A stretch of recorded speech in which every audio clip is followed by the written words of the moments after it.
Бүкіл республикадан 70 қатысушы келді. Сайыс 3 номинация бойынша өтеді. Ол зерттеу жұмыстары, ол жас ақындары, мәнерлі оқу. Бағдарлама бойынша сайыстан кейін Мағжан Жұмабаевтың туған өлкесіне бару, Мағжан Жұмабаев ескерткіштеріне гүл шоқтарын қою және республикалық сайысты жабылу салтанаты өтеді. Сайыс қорытындысы бойынша 25 маусым күні жабылу салтанаты, жүлдегерлер марапатталады. Жүлдегерлер облыс әкімінің атынан құнды сыйлықтар беріледі.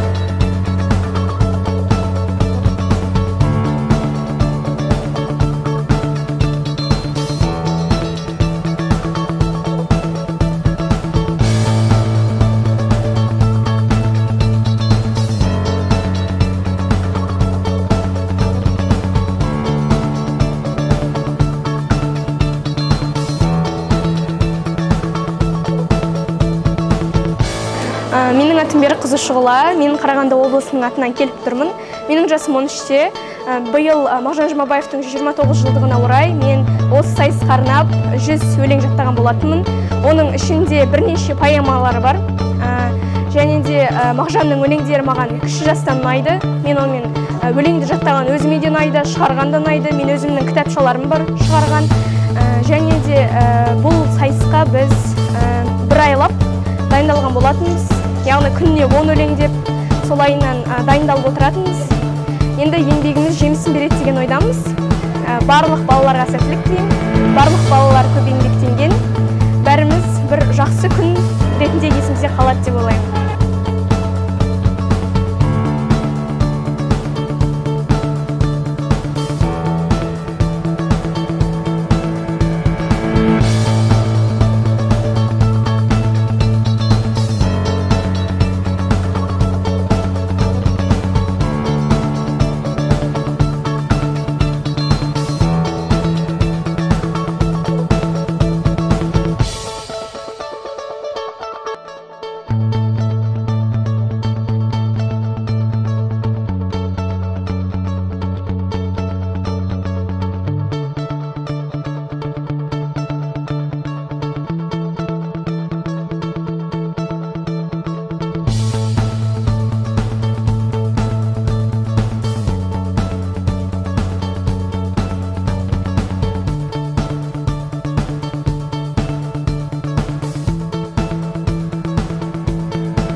Бүгінгі күн өте қымбатты күн, Мағжанның туған күні. Біздің атамыз, мен Тасболат Бекеновтың қызымын, Гүлмира Тасболат қызы. Осы